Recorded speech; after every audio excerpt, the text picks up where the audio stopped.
Doctor से हम न कभी मांगे हैं न मांगेंगे। डॉक्टर भगवान का रूप था, है और रहेगा। क्लिनिक लैब से हम मांगे पैसा, क्योंकि ये 2 लोग को देता है, इसीलिए हम क्लिनिक लैब से मांगे। और भी बड़ा बड़ा क्लिनिक लैब है धनबाद में, सबसे क्यों नहीं मांग ले रहे?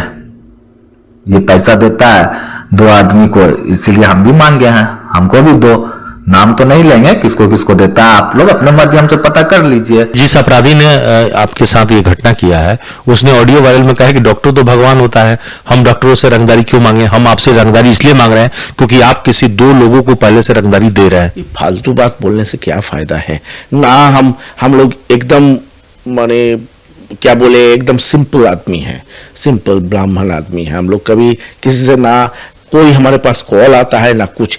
ये लाइफ में यही पहली बार, मेरा 60 साल उम्र होने जा रहा है, यही पहली बार हमारा पास इतना भयंकर एक तो कॉल आया। कोयलांचल धनबाद में इन दिनों अपराधियों के निशाने पर चिकित्सक हैं और हम बात कर रहे हैं क्लिनिक लैब के संचालक डॉक्टर समीर बनर्जी की, जिनके क्लिनिक के ठीक सामने 25 दिसंबर की शाम में यहां पे सरेआम फायरिंग हुई है और उनसे रंगदारी की मांग की गई है। और जिस अपराधी ने उनसे रंगदारी मांगा है, बजाते उसने एक ऑडियो भी जारी किया है, जिसमें उसने स्वीकार भी किया है कि हमने वहां फायरिंग कराई थी और वो अपराधी गैंग्स ऑफ वासेपुर का गैंगस्टर प्रिंस खान है, जो खुद को कथित तौर पे छोटे सरकार बताता है। ऐसे में डॉक्टर समाज जो है वो काफी चिंतित है इस पूरी घटना को लेकर। आइए, मैंने इस घटना की निंदा की है और साथ साथ जिसके साथ ये घटना घटी है वो भी काफी दहशत में है।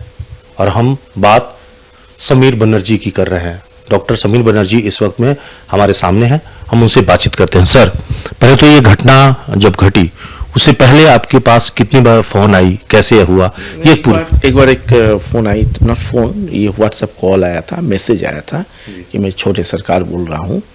तो वो कुछ दिन पहले, करीब करीब 4 दिन पहले, घटना के 4 दिन पहले आई थी। तो वो हम लोग तुरंत उसको बंद कर दिए। हम लोग इस तरह का माहौल कभी देखे नहीं है। तो उसका 4 दिन के बाद ये फायरिंग अचानक हो गया और उसके बाद फिर फ़ोन आया कि अब गोली निशाने पर नहीं लगी है, अब गोली आपके खोपड़ी पर लगेगी और गोली से सबको उड़ा देंगे। इस तरह का धमकी देके हम लोग को से बात करो, मैनेज करो और पैसा दो। इस तरह से एक तो धमकी बढ़ा। फिर व्हाट्सएप कॉल आने लगा, डिफरेंट टाइप ऑफ कॉल, कुछ ओवरसीज कॉल्स भी हैं। तो ये घटना हम लोग को बहुत झंझोड़ के रख दिया है। हम लोग बहुत ज़्यादा दहशत में हैं। कितने साल से आप यहाँ प्रैक्टिस करते हैं? करीब more than 40 years, almost 42 years practice कर रहे हैं यहाँ पर और हम यहीं पर पले बड़े हैं। तो बाहर से कलकत्ता से डिग्री लाने के बाद यहीं पर हम लोग यहीं कोयलांचल का सेवा करते रहे हैं, लगातार सेवा करते रहे हैं। आपकी दर्द मैं देख सकता हूँ और आपकी आंखों में वो दहशत भी है और हमको लगता है कि आपकी पीड़ा भी है। मतलब वो आंसू बन के बाहर निकलने लायक है कि एक डॉक्टर जो इतनी से सेवा कर रहा है। ये मानने की स्थिति में हम नहीं है कि यहीं के आसपास के लोग, ये इतना दिन से हम सबका सेवा करते रहे हैं, अब यही लोग हमारे एनिमी हो गए हैं। तो ये कुछ तो आदमी कुछ एनिमी हो गए हैं, जबकि हम सबको सेवा देते रहे हैं कंटिन्यूअसली। और गरीब आदमी निरंतर आते रहते हैं और उन लोग से हम पैसा भी नहीं लेते हैं बहुत बार। ये कितना दुखद है कि जिसकी खोपड़ी टूट जाती है उसकी खोपड़ी आप जोड़ते हैं और दूसरा अपराधी जो है वो आपकी खोपड़ी खोलने की बात कर। वही तो बात है कि एक खोपड़ी खोल के सबको मारने का सूचना दे रहा है, वो भी डॉक्टर्स को, जो कि सबको जिंदगी बचाते हैं। ये कोरोना के समय में जितने आए लोग, सबका हम लोग इलाज तो करते नहीं है मगर डायग्नोसिस तो करते हैं। एक्यूरेट डायग्नोसिस के ऊपर में ही इलाज चलते रहते हैं।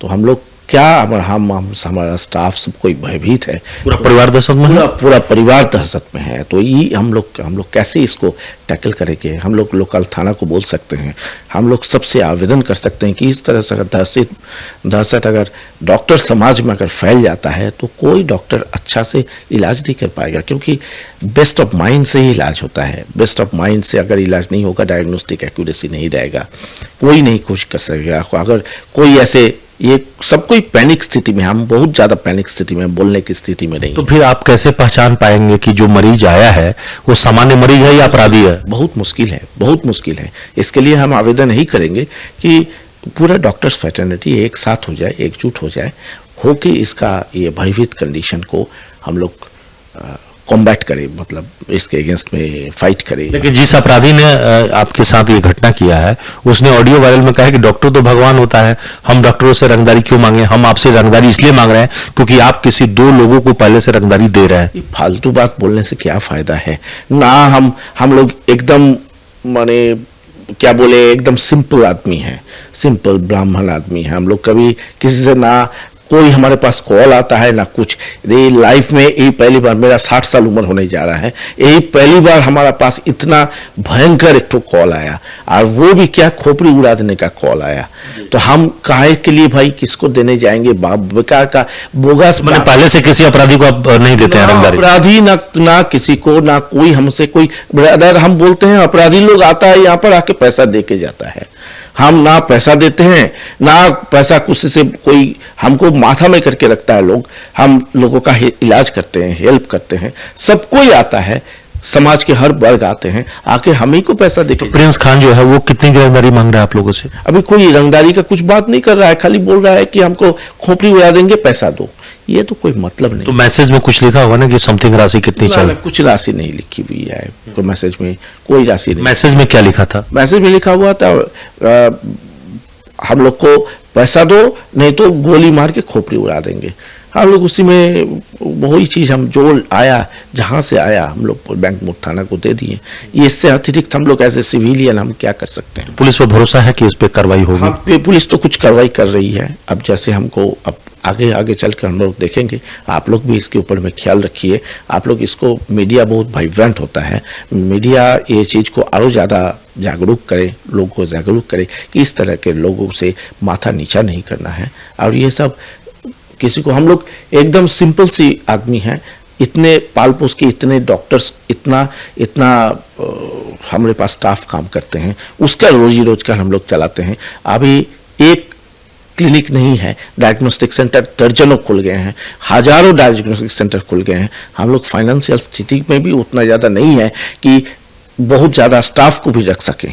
आप स्टाफ लोग से अगर बात भी कीजिएगा तो स्टाफ लोग आपको बता देगा कि वो सही समय पर हम लोग सैलरी नहीं दे पा रहे हैं। ईएमआई इतना ज़्यादा भरना पड़ता है मेरा एमआरआई के लिए। आप लोग बैंक में अगर जाइएगा तो पता चल जाएगा कि एचडीएफसी बैंक या किसी से हम लोग कितना ज़्यादा ईएमआई हम लोग को चल। तो क्या पुलिस से सिक्योरिटी मिली? अभी पुलिस से एक तो सिक्योरिटी मिली हुई है, वो कर। तो आप अपना भी बॉडीगार्ड या कुछ मांग रहे हैं? नहीं, हम तो मांग किए हैं, बॉडीगार्ड की मांग किए हैं, क्योंकि कितना दिन हम इस तरह से ऐसा पैनिक सिचुएशन हम लोग कैसे झेलेंगे। तो क्या आप लोग लाइसेंस के लिए भी, हथियार लाइसेंस के लिए? हथियार लाइसेंस तो हमारे पास है, उसका हम बंदोबस्त करेंगे। हमारे पास तो अभी लाइसेंस के लिए उस वक्त हम ऐसा कुछ बात हम किए नहीं है, तो आशा करते हैं पुलिस हमें प्रोटेक्शन भी देनी है। सीसीटीवी कवरेज तो होगा? हाँ, सीसीटीवी कवरेज हमारे पास है, अभी है। वो उसका जितना फुटेज था सब हम पुलिस को दे चुके हैं।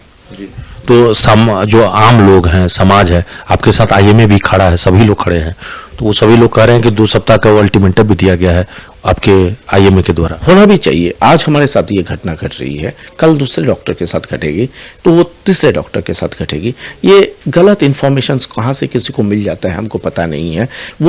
ये जो चीज़ है, ये सब समाज में झूठा भी फैलाता है। हम लोग एकदम जमीन से उठने वाले आदमी हैं, बहुत गरीबी से उठ के इतना बड़ा एम्पायर खड़ा किए हैं।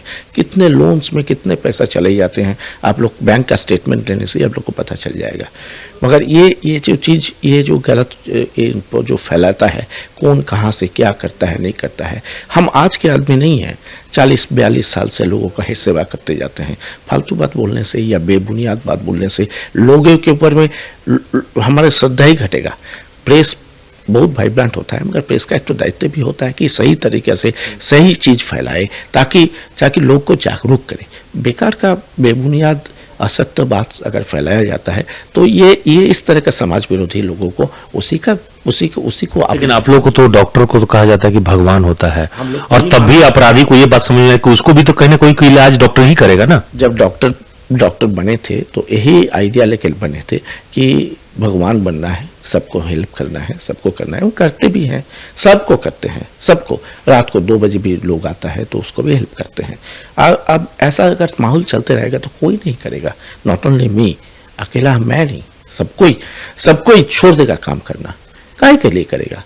काहे के लिए? अपना सिक्योरिटी अगर नहीं रहे, अपना अगर परिवार की सिक्योरिटी नहीं रहे, तो ये इस तरह के समाज विरोधी लोगों को एकदम पहचानना है। और इसके खिलाफ आप लोग से भी विनती है, आप लोग से भी विनती है कि इसको बारे में समाज विरोधी को भी आप लोग पकड़ने में या उसको लोगों को जागरूक करने में सहायता करें।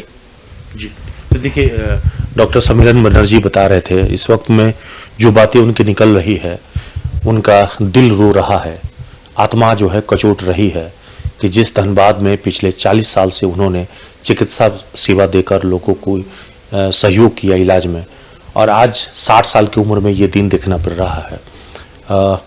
तो ये दुख है उनको इस बात का कि जो आसपास के लोग हैं उनको साथ देने की ज़रूरत है, और जिनके लिए अब तक उन्होंने बहुत कुछ किया है, अब उनके ऊपर है कि वो इनके लिए खड़े हों। और ख़ास तौर पे उन अपराधियों को भी सोचना चाहिए कि वो भी तो कहीं ना कहीं किसी डॉक्टर से इलाज कराते हैं, और डॉक्टर भगवान का दूसरा रूप है। जब डॉक्टर ही दहशत में होंगे तो आम आदमी का इलाज कैसे होगा? और इस पर धनबाद पुलिस को भी सोचना होगा कि जल्द से जल्द ऐसे अपराधी के खिलाफ कार्रवाई होनी चाहिए, ताकि डॉक्टर अमन चैन से रह सके और आम आदमी में भी विश्वास हो। सहयोगी निकुंज के साथ अभिषेक कुमार, न्यूज़ ANP, धनबाद।